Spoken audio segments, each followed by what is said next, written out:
Buenos dias, Gunners Collective TV. Back at it, you already know. Like a motherfucking smack addict. Bye.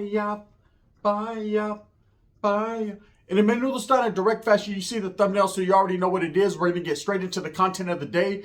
But before we do, let's hit that like and subscribe button. Put your notification bell on all so that way you're directed in the direction of the dope content I am kicking. And I highly appreciate all the support. We're definitely going up, and it's because of you. Thank you. I peep this little news channel, man, every once in a while, and every once in a while, a couple of good stories slide my way that I feel that I should put my input on, that I should put my footprint on, right? Let me put my foot in it, right? And I just got something to say about it. And this particular situation was right up the alley, man. I was like, wow, this is a mystery. I'm not going to jump the gun, no pun intended, but at the same time, I'm definitely going to get my 2 cents and throw them up in the spot. So here's the situation. Sierra Conservation Camp, which is located in Jamestown. It's a yarda in Jamestown. Now, I've done time in Jamestown prison, and I believe there's 3 yards there. There's a 1 yard, a 2 yard, and of course, the 3 yard. I did time on the 3 yard, which is more a 270 design type facility. Was pretty dangerous back in the days. Jamestown has a reputation now. Over the years, it kind of got watered down. They flipped it from 50 yards to, I hear now it's an S&Y yard. I'm not sure exactly what it is, but I know Jamestown was our backyard in the Valle. We had 2 prisons that were basically our backyard. One of them being Tracy DVI. That was the reception. They did have a main line on Tracy, but it was hard to get there.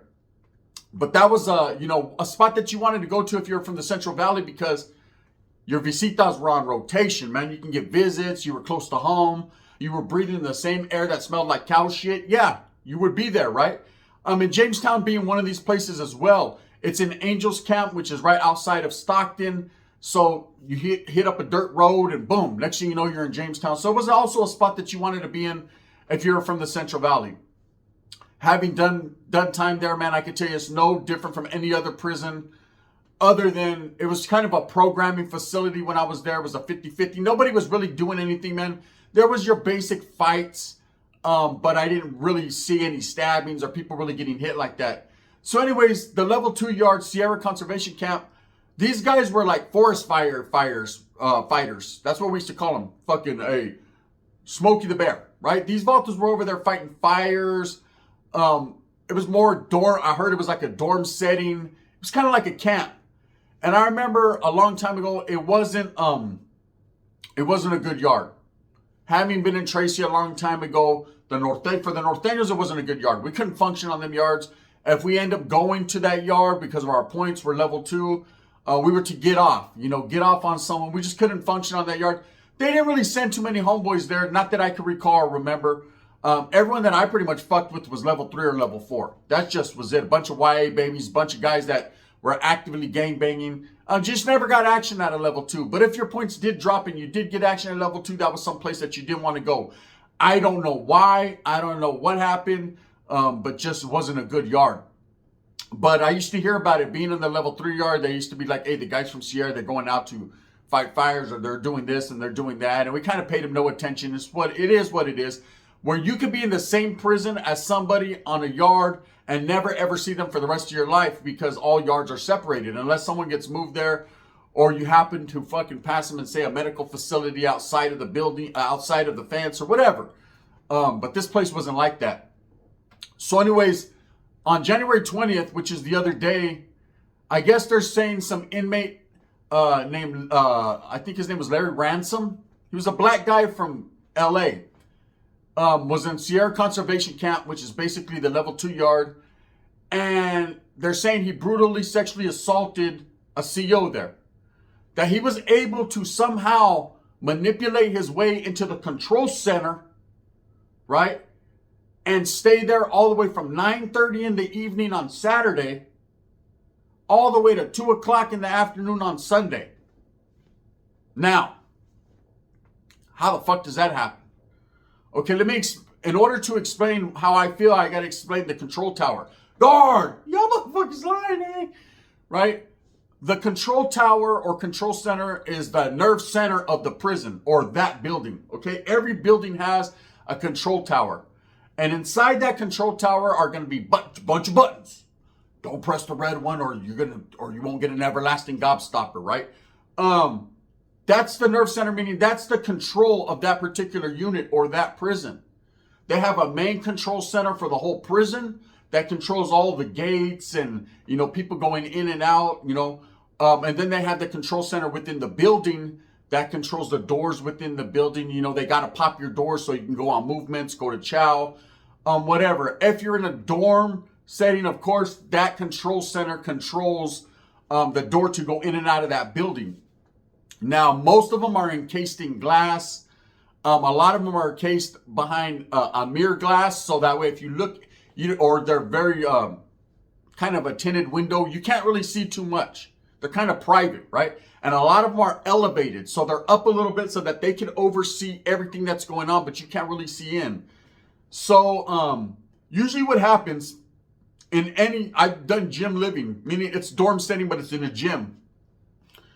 Anytime it's past a certain time at night, there's usually only 1 to 2 correctional officers working, and sometimes they're on rotation. One would come in for a little while, another one would go out, smoke his little frau, do what he's going to do. Then the other one would come in, they'll conversate and chill for a little bit. And then, it goes like that. But I remember in the gym, the control towers was way up top. You had a podium, which was sat down ground level. There was usually 2 to 3 officers during the daytime to monitor the facility. But at night, you had what you would consider a nightman or a night woman that walked like a catwalk up top that could see everything that was going on. Didn't give a fuck. Tattoos were still going on. Vatos were smoking frauds. Whatever you wanted to do, you were doing. But this was the spot. And they usually had a woman working up there. I don't know why, but that's just the way it worked out. I remember we had a cool one in Jamestown. She used to bump Brother Lynch, and she would bring a radio and she played over the fucking intercom. I refuse to. We were like, ugh. She got the whole fucking shit sparked up. All she did was cause fights. So she was bad too. But her ass would be way up there, just wiggling, twerking and shit. Real life. So, anyways, I guess over the weekend, this guy, man, was able to, they're saying, somehow get into the control center. How? I don't know. I've never ever seen anyone, besides if it was like a riot or they took over the building. I've seen people bust these windows, and these windows are thick, man, thick glass. They're designed, a lot of these prisons, Jamestown's an older prison, so I can understand someone being able to get in there, but he's not going to get in there without everybody hearing what's going on. Okay? Most of these control centers, if he could see it, you could see it. Everybody could see it, right? So how this guy was able to get into that control center, hold this woman hostage, and do all kinds of weird shit to her for that long, I call, smell that? Cow shit. Okay, now let me tell you what I think happened. This incident was reported by officers that didn't want to show their face. I happened to see, it was a news report where I guess this alleged crime that happened was not even reported to outside authorities. It was kept in-house, and some other officers felt that for no other reason, they should contact the news media to let them know exactly what's going on, because they feared for their life. That this is not the only time that things like this have happened. That this inmate, this brother right here, was able to somehow, no one else could do it, right? But he was able to facilitate his way like the Grinch and slither into the control center and take this woman hostage without A, none of her co-workers knowing, no other guards coming or going, and B, no other inmate, no other fucking hero seeing this. Now, let me explain something to you about a level 1 or a level 2 yard. These bottles will tell on you, eh? Not everybody. There's some solid individuals, but a lot of those guys are programmers. They're not there because they're fucking they stab people. They're there to fight a forest fire, buddy, right? They're there to program and get the fuck on. Ain't nothing wrong with programming, doing your time and getting on. That's actually what the smart motherfuckers are doing, right? The ones that fucking are out there gangbanging and trying to hit you and digging shit up or out of their asshole like Wes Watson and all that. Those are the guys that you don't want to be around unless you want to get some iron put in you. But the guys that are on 2 and 1 yards, most of those guys, they're not trying to get involved in none of the politics or the bullshit. They're trying to go from point A to point B, in the gate, out the fucking gate. That's just what it is, right? So you're trying to tell me that this is happening to this woman for almost a day, and not one person says, hey, can I come out of my cell? Can you pop me out? Hey, what's going on with her? Damn, she's sucking chorra. No. What I believe is that this woman quite possibly was having an inmate-staff relationship. She had to buzz that door open to let that brother in, man. And somewhere along the line, maybe they got into an argument. Or maybe, just maybe, this chick was smart. She got busted. Motherfuckers seen her. They knew what time it was. And before they could come up with, or tell on her, she came up with this elaborate, well, he took me hostage in here for over a day. Boned the shit out of me, right? Nah. I don't agree with harming women. I don't take nothing of a sexual nature lightly. And I don't blame the victim, period. If you do some shit like that, you are a weirdo. If you take the initiative to hurt a woman or a child or anything like that, you are SPM. We don't rock like that over here. I don't give a fuck what anyone says, right? Don't care what state you're from, who you fucking support, who's your hero, because he can rap. Shit, I don't care. Hey, from the Ruda to the Tuda, right? If he's in there trying to clap some cheeks, hey, I'll cheer him on if it's fucking righteous. If she agrees with it, fuck, hey, can I go next? Can I go next? If she's down. But the moment a woman says no, well, no is no. Homes, get your ass up out of the control tower. Puta, ¿sabes qué? Let me pop one time. Maybe it's a yes. So, I just didn't understand how when this person said that this guy was able to get in there. Now, of course, I could be wrong. Maybe somewhere along the line, because most of these places, it's not only computerized, it's old school prisons. They do have a key, a turnkey, right? A main key, man, which is a master key that basically works.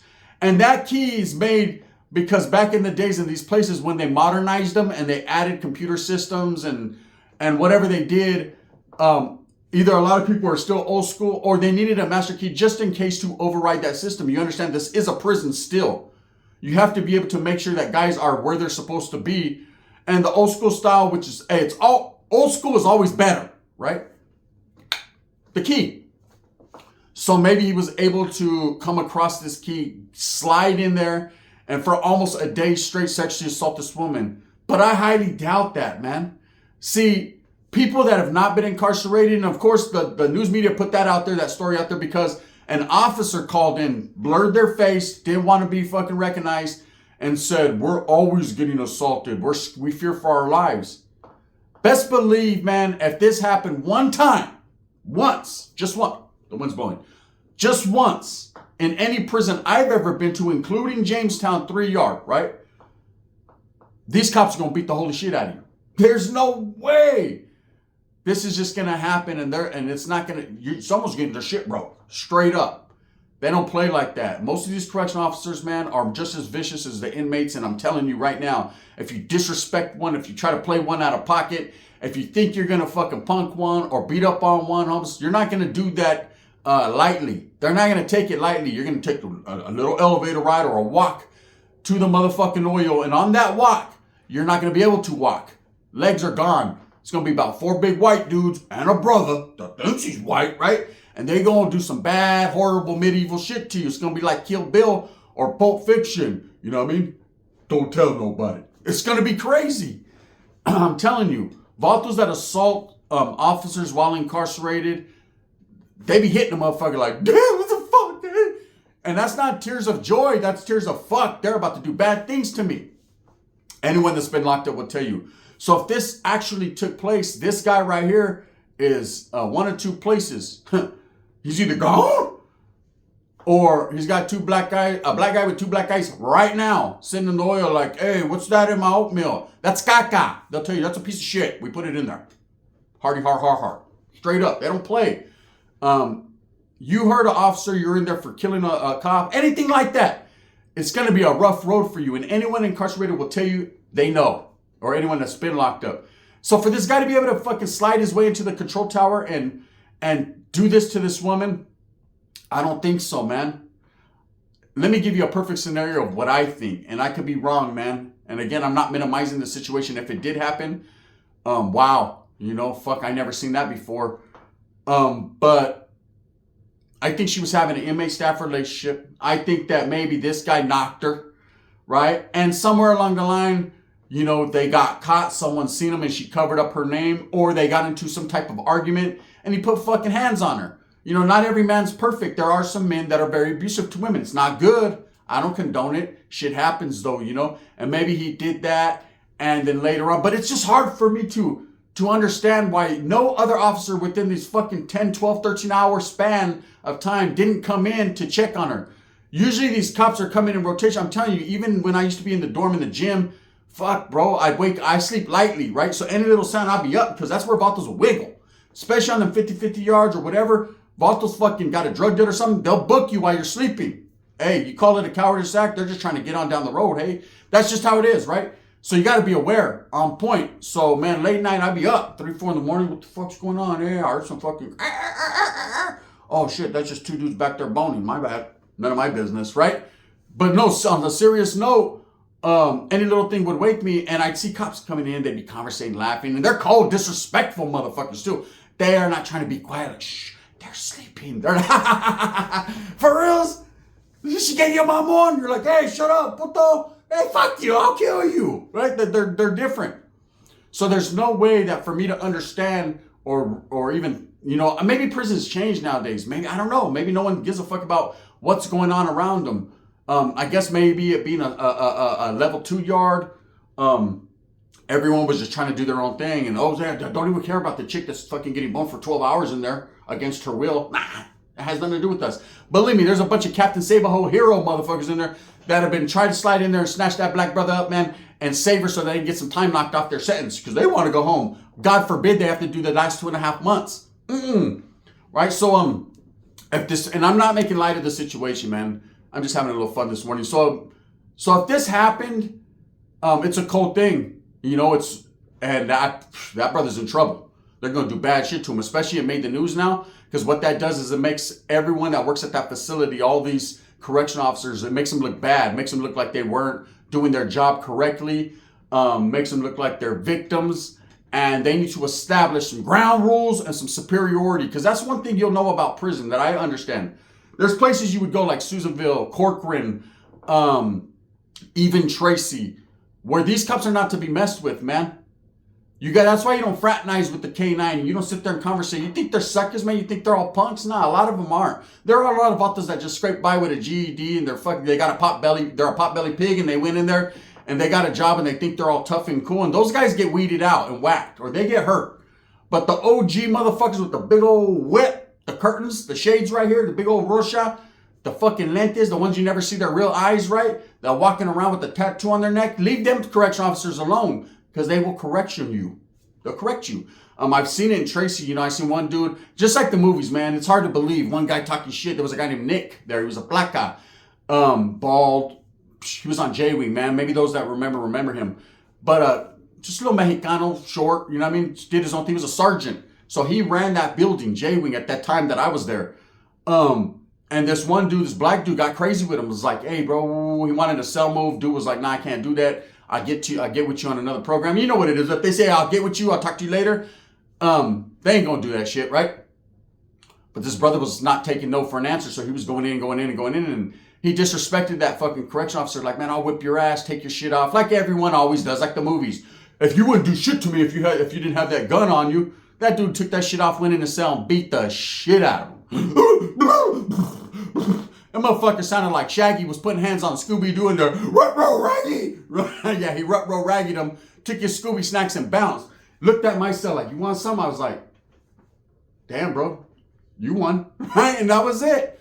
So it's just hard for me to even imagine this time to elapse in Sierra Conservation Camp, this yard, and this woman to be sexually assaulted for that long period of time. Don't get it twisted. There are bottles that would grab chicks' butts and do bad shit, man, and those are predators, man. The worst people that I ever came across, man, these were the worst. I just had no respect for them. Were vatos that were eye busters. They'll bust fucking chicks' eyes, man, you know? And I don't give a fuck what anyone says, man. And I'm not being disrespectful or racial here, but it seemed like there was a lot of brothers that did that shit, right? There was some white dudes that did, some Mexicans. Don't get it twisted. But, man, there was a lot of brothers that would, you know, bust these chicks' eyes. And I used to think, man, these chicks like that shit. But to me, that was always kind of a sexual deviant kind of move because, I mean, you were exposing yourself to a woman and she wasn't asking for it, eh? You know, that's just what it was. But the majority of the cats they used to do just happened to be brothers, man. It didn't mean that that's what they do. It just happened to be that I seen, right? And a lot of the cats were EOP 5150, you know, fucking cats that needed their medication. They used to do that. She was weird, man. We'd see them in the oil and they'd be fucking about standing by the window doing something like this. Like, oh yeah, he's grasping chorra. So anyways, if this happened to this woman, wow. You know, it's first time me seeing someone being taken hostage in a facility for that long without anyone knowing. But I think that she was having an inmate staff relationship and she put it out there to the news to cover up what she's done. And it'll come out, man. They'll find out. You know, once they fucking see something like that, you make a claim like this, they're on you, man. You know, there's internal investigations, the IGI, they're going to watch you. And make sure, you know, like, come on, girls. Don't, if I can call it and I'm just some fucking ex-convict fucking on the other side of whatever, they're going to be like, come on now, man. Come on now. You was out there slagging pussy, right? They're not dumb. Of course, if this guy is a sexual deviant and did do that, you know, what's new in this world? It's a crazy world we live in. Anyways, with that being said, there's my 2 cents on the situation. If you want to tap into it. Again, I think the guy's name is Larry or Lawrence Ransom Jr. He's from the Los Angeles area. They didn't put too much details out in the story. That's what kind of boggled my mind. Just enough. You know, maybe they're trying to maintain the integrity of the investigation or privacy. But a whistleblower did pop up and said, we fear for our lives there. These guys are crazy. They ain't crazy on a level 1 or 2 yard. Stop it, man. Ain't no one trying to do that. Motherfuckers doing less than 18 months. They're trying to go home so they can board a torta. I don't know, man. This sounds like cover up to me. With that being said, I hope that you move smooth with a purpose, get everything that you want coming, and remember at the end of the day, it's all about the struggle, to strive, to struggle. I'm going to continue to do what I does right here on Gunners Collective TV, and that's provide the best possible content I can. I appreciate the support. With that being said, thumbs up or thumbs down. Heavy's going to be the head that wears the crown. You already know what I'm going to do, man. I'm going to be here, and then I'm going to be here again. It's just the gun, man. Bang, bang.